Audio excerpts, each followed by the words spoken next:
Racikan Berita. Coba kita mulai identifikasi modus operandinya. Yang pertama Di laut dulu kita ya. Boleh, kita darat dulu. Darat dulu. Setelah itu baru kita kuasai laut. Yang pertama adalah wilayah-wilayah itu tiba-tiba diuruk. Cuman sebelum diuruk PSN dibesar-besarkan dulu gitu ya. Oh ini wilayah PSN, ini wilayah PSN. Yang pertama PSN. Rencana bisnis mereka seperti apa. Kemudian ada peta tapak yang mereka siapkan seperti apa. Nah tanah yang masuk rencana bisnisnya mereka itulah baru mereka lakukan upaya untuk menguasai. Tahapan menguasai pertama apa? Secara hukum. Membuat sertifikat seolah-olah menguasai tanah itu. Setelah punya sertifikat, baru dia ada sebagian yang bernego, mau jual nggak? Kalau nggak kita bertarung. Kalau ada juga sebagian yang langsung diuruk. Dalihnya apa? Karena secara de jure kami punya sertifikat. De facto siapa yang dipakai untuk menguasai? De facto preman-preman. Saya nggak mau sebut preman ini. Koordinator terkenal lah se-Indonesia, se-Nusantara preman ini. Dia yang kemudian ngusir orang-orang yang ditambak, ngusir orang-orang yang ada di sawah. Dia pasang pelang. Kemudian dalihnya apa? Tanah ini kami kuasai berdasarkan sertifikat AJB ini dan kiri ini atau AJB ini dan sertifikat ini. Padahal ini bikinan mereka. Jadi secara de jure dia kuasai dengan alas hak yang mereka ciptakan. Secara de facto dia kuasai dengan preman. Nah kalau terjadi ya upaya hukum, dia udah siapkan itu di pengadilan. Mafia di pengadilan. Gak ada yang pernah menang perkara di Pengadilan Negeri Tangerang melawan Agojali, Freddy dan Hendri. Semuanya kalah, bisa dicek di pengadilan. Karena udah mereka siapkan juga. Jadi yang nunggu perkara di kepolisian untuk kepentingan kriminalisasi sudah ada. Yang nunggu di pengadilan sudah ada. Makanya sekarang masyarakat enggan mengambil upaya hukum di pengadilan. Kenapa? Begitu menggugat malah melegitimasi pencabutan status mereka. Baik di petun mereka nggak mau. Makanya di sekarang ini Pak Bambang banyak yang berharap ini.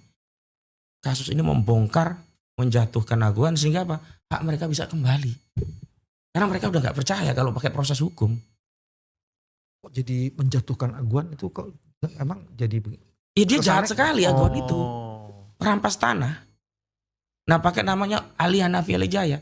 Dan hari ini yang dia ingin kuasai bukan hanya tanah di daratan, bahkan di laut. Kalau di laut modus operandinya orang-orang desa entah bikin girik palsu, ada yang girik di tempat lain seolah-olah lokasinya ditaruh di laut. Mereka kemudian kerjasama, ada jasa surveyor seolah-olah itu benar, dicek secara formal, nanti bisa ditingkatkan SHGB-nya atau SHM-nya di BPN. BPN hanya ngecek, oh ada pihak surveyor, oh ada transaksi jual belinya, oh ada pajak masuknya, semua udah lengkap secara formal. Nah ada satu kejadian, saya dapat keterangan dari saksi. Sempat saat pengukuran yang di darat nih ya, ini sebagai contoh bagaimana mereka menguasai. Ada petugas ukur BPN tuh sempat enggan mengukur. Apa? Dia membuat dia enggan.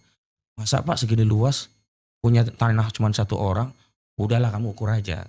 Gak usah banyak tanya gitu, kata atasan dia. Makanya kemarin ada salah satu saksi bilang ke saya, Bang, tolong Bang kalau ini kasus ini diangkat semuanya. Tukang ukur di lapangan jangan dibawa-bawa, kasihan mereka Bang. Mereka hanya menjalankan perintah gitu di BPN. Ini yang di darat. Nah kembali ke laut. Di laut itu setelah diterbitkan, ternyata ini diawali dengan kebijakan. Ujungnya itu Undang-Undang Cipta Kerja Bang. Di Undang-Undang Cipta Kerja itu di pasal 49 diperkenalkan istilah tanah musnah. Sebelumnya di UU-PA nggak dikenal istilah tanah musnah. Yang masuk ke tanah musnah dulu nih, kita selesaikan dulu sini. Ini menarik tanah musnah, cuman tunggu di belakang di ujung. Nah itu juga modus operandi. Nanti kalau yang terakhir kan exit strategi yang saya bilang. Nah modus operandi dibuat kebijakan, diperkenalkan istilah tanah musnah.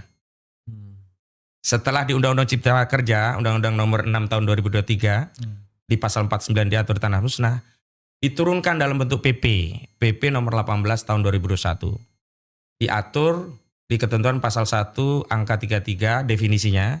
Kemudian rincian tentang tanah musnah diatur di pasal 66 PP 18 2001. Kemarin ketika ada orang mengatakan tanah musnah kok seolah-olah setuju, keliru. Kenapa?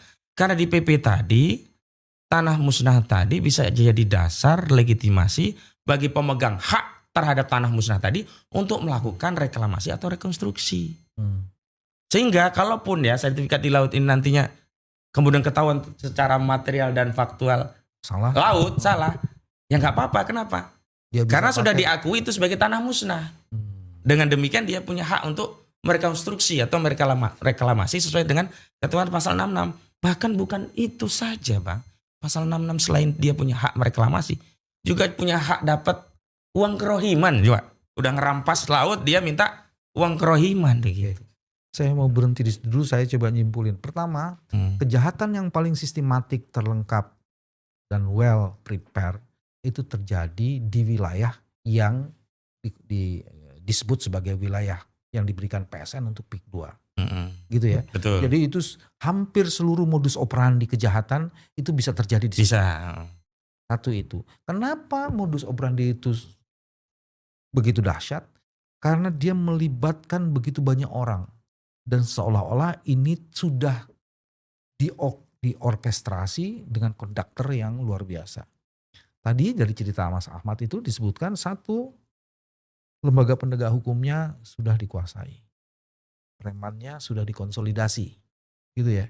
Sudah gitu aparat-aparat juga menjadi bagian dari instrumen. Betul. Dari para pihak ini. Terus sudah gitu ada cara juga. Mereka sudah mendapatkan legalisasi. Jadi ini legal criminal ya kayak gini nih. Iya, ya betul, kan? Legal criminal. Dia sudah ada alat penguasaan haknya itu sudah dimunculkan lebih dulu. Dengan penguasaan hak itu dilakukan proses santunan atau tekanan. Atau kombinasi dari keduanya. Yang mau diajak nego, dia nego. Kalau enggak langsung diuruk. Atau ada teror. Semacam itu. Dan itu terjadi sangat sistematis sekali. Teman-teman, itu terjadi di wilayah yang tidak jauh dari pusat kekuasaan. Jadi kalau sampai negara tidak terlibat dan mau mengambil bagian untuk menyelesaikan kasus ini, negara bisa dituduh tidak hadir. Bahkan bukan hanya itu. Bagian dari pelaku kriminal. Dan ini yang disebut dengan state corruption. Tadi saya mau lihat dulu nih. Terrorizing masyarakatnya itu seperti apa sih?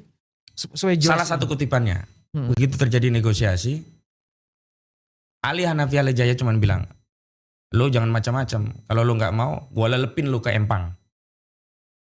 Itu explicitly ada orang yang membuat pernyataan kayak gitu? Iya, Ali Hanafi Ali Jaya kepada saksi yang kami temui ketika negosiasi terjadi alot. Kan begini, tanah itu kan awalnya diinformasikan ditawar 200.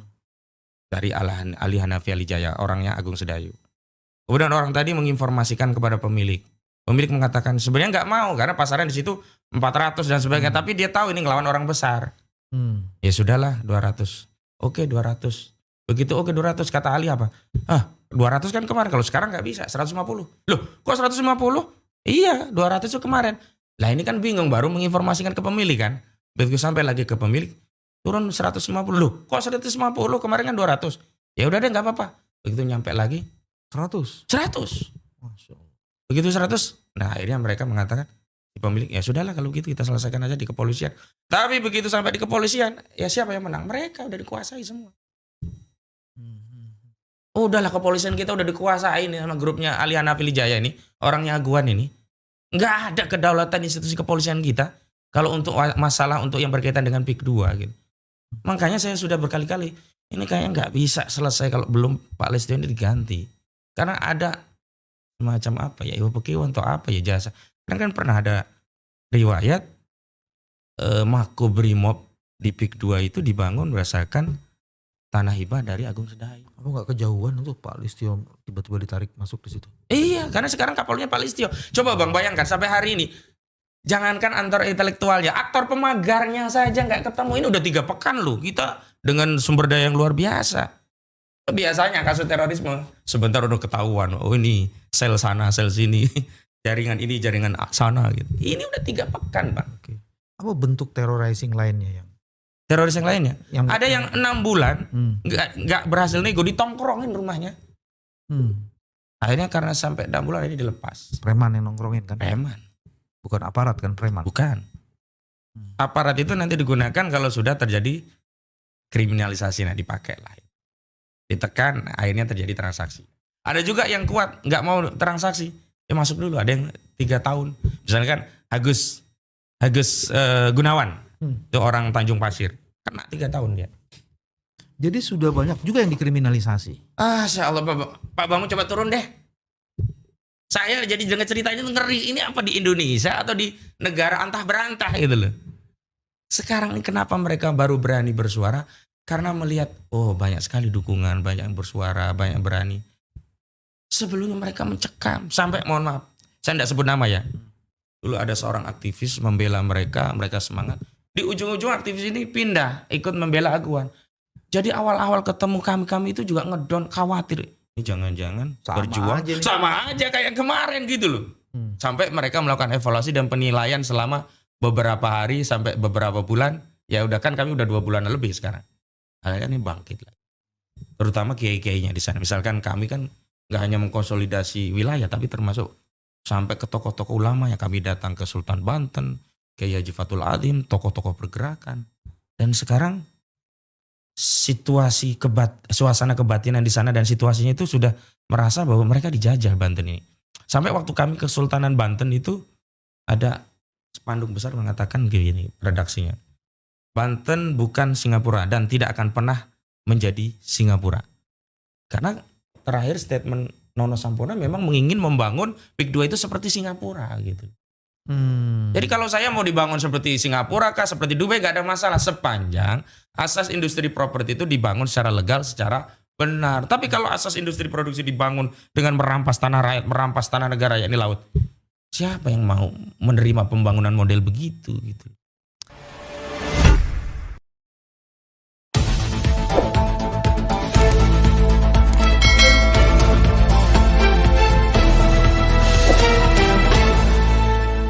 Racikan Berita